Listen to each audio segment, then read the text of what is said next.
So hello everyone, कैसे हैं आप सब? Welcome back to Fatima physics. आज के इस क्लास में हम क्लास 11 का चैप्टर पढ़ने वाले हैं, यूनिट एंड मेजरमेंट। कौन सा चैप्टर पढ़ेंगे हम लोग? Unit and measurement.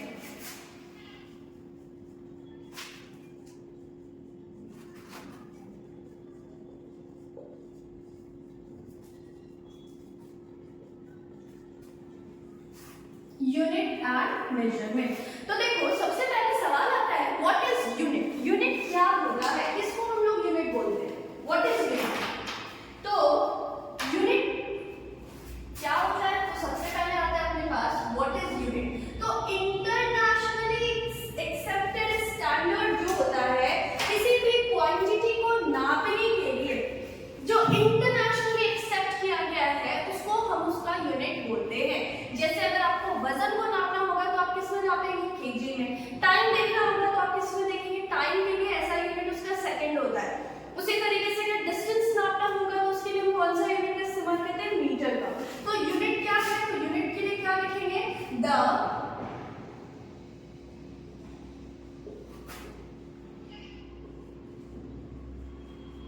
The internationally accepted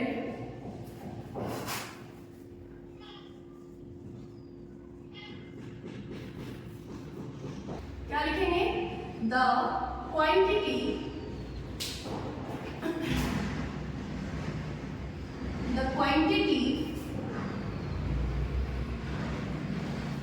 which is used to explain the laws of physics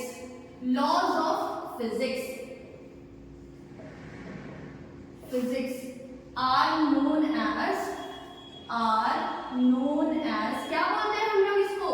physical quantity. Are known as physical quantity. क्या बोलते हैं? Physical quantity. फिजिकल क्वांटिटी कितने तरीके का होता है? तो दो होता है। कितना होता है? दो होता है। एक होता है फंडामेंटल क्वांटिटी और दूसरा होता है डिराइव्ड क्वांटिटी। कितने तरीके का होता है? दो, fundamental and derived. Physical quantity कितने तरीके का हुआ?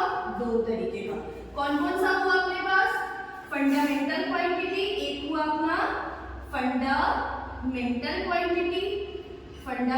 क्वांटिटी, बहुत गर्मी है, और दूसरा होगा अपना डिराइव्ड क्वांटिटी।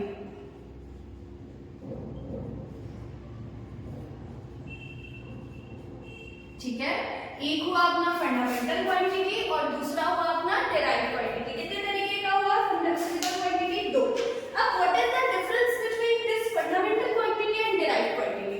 तो फंडामेंटल क्वांटिटी हम वैसे क्वांटिटी को बोलते हैं जो खुद के कंप्लीट डेफिनेशन के लिए किसी दूसरी क्वांटिटी पे डिपेंड नहीं करता।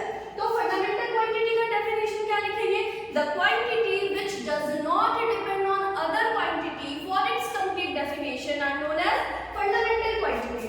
और वैसी क्वांटिटी जो दूसरी क्वांटिटीज की मदद से अपने आप को एक्सप्लेन कर पाए, वैसी क्वांटिटी को हम बोलते हैं डिराइव्ड क्वांटिटी। जैसे कि अगर हम मास उठा लेते हैं, क्या लिया हमने? मास। तो क्या हमको मास को एक्सप्लेन करने के लिए फोर्स या टाइम या एक्सेलरेशन किसी का मदद लेना पड़ा? भाई तुम आओ प्लीज मेरे को अपने आप को एक्सप्लेन करना। मास को एक्सप्लेन करने के लिए किसी दूसरी क्वांटिटी की जरूरत ही नहीं है। तो मास किसमें आएगा? फंडामेंटल में या डिराइव्ड में? बोलो जल्दी। फंडामेंटल में। उसी तरीके से टाइम फंडामेंटल। वॉल्यूम सोचो, आपका क्या हो गया इसका एग्जांपल? मास, लेंथ, टाइम। देखो इजी कर देते हैं। यहां पर क्या हो जाएगा एग्जांपल? कुछ भी डाल दो, सब मोस्टली तो डिराइव भी होता है। Force, velocity, work, etc। ठीक है, ओके। फंडामेंटल क्वांटिटी किसको बोलेंगे? The quantity which does not depend on other quantity for its complete definition known as fundamental quantity.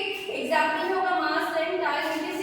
Derived quantity कौन होगा? Force, velocity, work, pressure, acceleration, सारा कुछ क्या होगा आपका? Derived quantity. ठीक है, देखो टोटल हमारे पास फंडामेंटल क्वांटिटी कितनी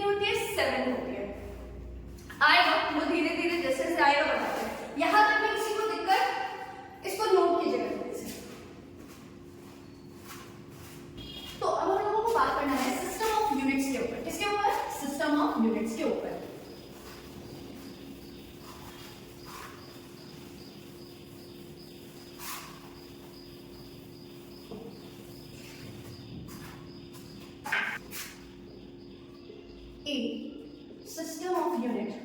A system of unit is a class of unit consisting components from fundamental quantities.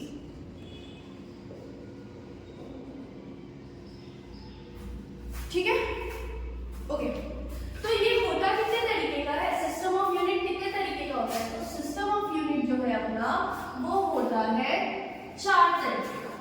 सबसे पहले आता है अपना एफपीएस सिस्टम। क्या आया सबसे पहले? FPS system. फिर आता है अपने पास सीजीएस सिस्टम। कैसा सिस्टम? CGS system. फिर उसके बाद आता है एमकेएस सिस्टम। क्या आया? MKS system. And then last में अपने पास आता है एसआई सिस्टम। ठीक है, एफपीएस सिस्टम। इस सिस्टम में क्या हुआ? तो एफपीएस सिस्टम में 3 फंडामेंटल क्वांटिटी लिया गया था। कौन सा थी? तो लेंथ, मास और टाइम, ये 3 फंडामेंटल क्वांटिटी लिया गया था एफपीएस में। लेंथ को किस में नापा गया? एफ और फुट। तो लेंथ के लिए यूनिट का इस्तेमाल किया गया फुट का, पी में यूनिट का क्या इस्तेमाल किया गया? पाउंड, और एस से सेकंड। तो एफपीएस सिस्टम को हम कैसे डिफाइन करेंगे? आप लिख लेना अगर आपको लिखना होगा। इन FPS system 3 fundamental quantities are taken, which is length, mass and time. In FPS system, the fundamental in FPS system,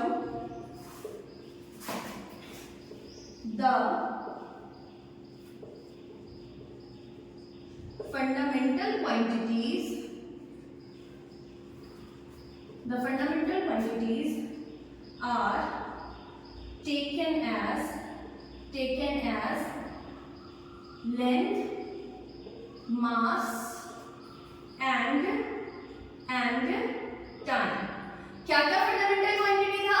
length, mass और टाइम। कौन कौन सा था? Length, mass and time. And their base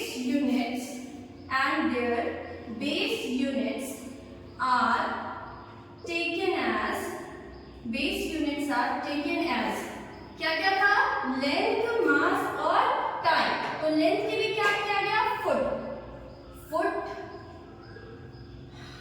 मास को किसमें देखा गया? पाउंड। और टाइम के लिए क्या लिया गया? सेकंड लिया गया। ठीक है, ओके। सीजीएस सिस्टम में भी फंडामेंटल क्वांटिटी 3 लिया गया था। इसमें भी वही 3 था। कौन 3? बोलो जल्दी। लेंथ, मास और टाइम। लेंथ, मास और टाइम। लेकिन यहाँ पे दिक्कत क्या हुई ना, ये जो फुट का लेंथ है, कहाँ चला गया? ये जो फुट का लेंथ है हर एक इंसान का अलग अलग होता है, तो वेरिएशंस आने लगा। सबसे पहली बात थी कि हमें यूनिट का जरूरत क्यों पड़ा?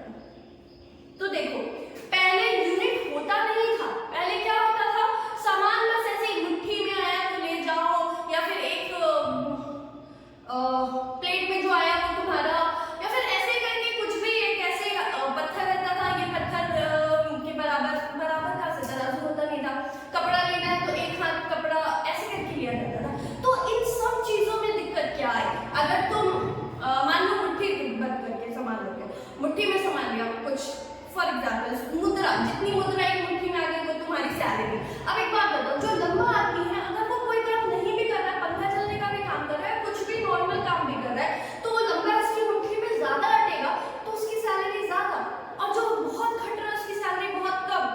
या फिर अगर कपड़ा खरीदना है तो जिसका हाथ लंबा उसको लंबा कपड़ा मिल रहा है, जो बोला जिसका हाथ छोटा उसको छोटा कपड़ा मिल रहा है। तो ये बहुत दिक्कत हो रही थी। तो इन सारी दिक्कत को ओवरकम करने के लिए यूनिट का इस्तेमाल किया गया था। ठीक है, तो हम लोगों ने भी ये देखा कि हमें आखिर यूनिट्स का जरूरत क्यों पड़ा था। और एक चीज कोई भी एक बार में तो हो नहीं जाता, धीरे धीरे करके। तो सबसे पहले यूनिट आया था, सिस्टम आया था एफपीएस सिस्टम। कौन सा system? FPS system. FPS system में क्या दिक्कत आई?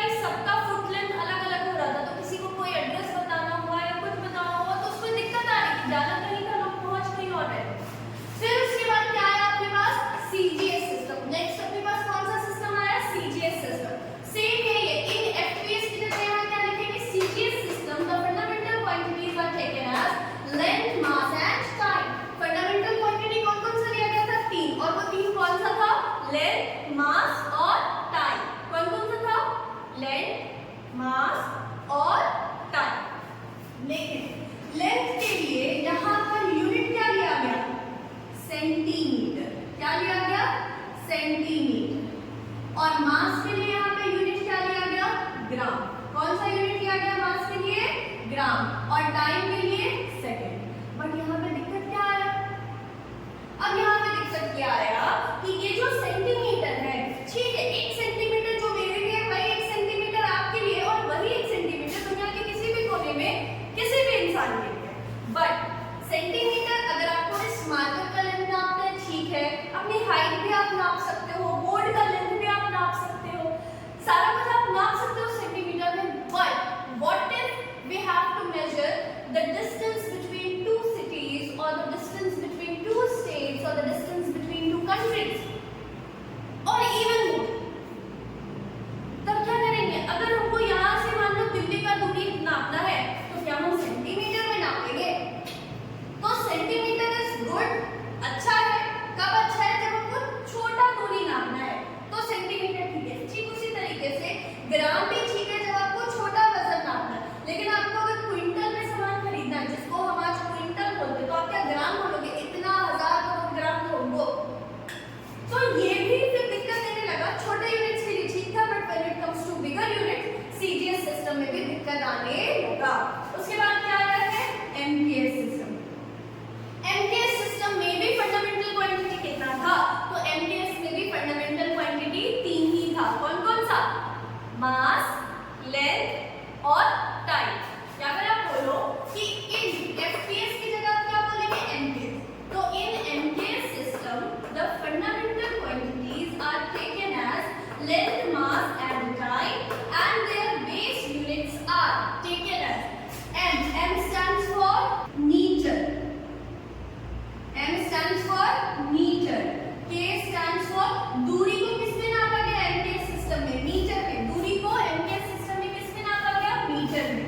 MKS सिस्टम में वजन को, वेट को किसमें नापा गया? किलोग्राम, जिसको हम लोग केजी बोलते हैं, किलोग्राम में। और टाइम को किसमें देखा गया? तो टाइम को यहाँ भी सेकंड में ही देखा गया। तो यहाँ पर भी फंडामेंटल क्वांटिटी कितनी ली गई थी? 3। कौन कौन सी? लेंथ, मास और टाइम। कौन कौन सी फंडामेंटल क्वांटिटी ली गई? लेंथ, आप लोग बोलोगे नॉइस बहुत है, फैन ऑफ कर दिया। चलो गर्मी में करते हैं। फंडामेंटल क्वांटिटी कौन कौन सी ली गई थी? लेंथ, मास और टाइम। अब आया अपने पास एसआई सिस्टम, जो आज जिस सिस्टम को हम यूज करते हैं वो है हमारा एसआई सिस्टम। एसआई सिस्टम में क्या था? तो एसआई सिस्टम को हम एक और नाम से जानते हैं, जिसको हम लोग बोलते हैं rationalised MKS system. Rationalised MKS system, rationalised MKS system. इसमें क्या था? तो एसआई सिस्टम में टोटल अपना 7 फंडामेंटल क्वांटिटीज। टोटल कितनी फंडामेंटल क्वांटिटीज थी? तो टोटल 7 फंडामेंटल क्वांटिटीज थी। कितनी? 7। जिसमें क्या था? एमकेएस सिस्टम तो पूरा पूरा वैसे ही था, एमकेएस तो पूरा पूरा वैसे ही था, प्लस 4 मोर, 4 और क्वांटिटी इसमें ऐड की गई थी, प्लस इसमें एक गुगली भी है, 2 सप्लीमेंट्री यूनिट्स भी आया था।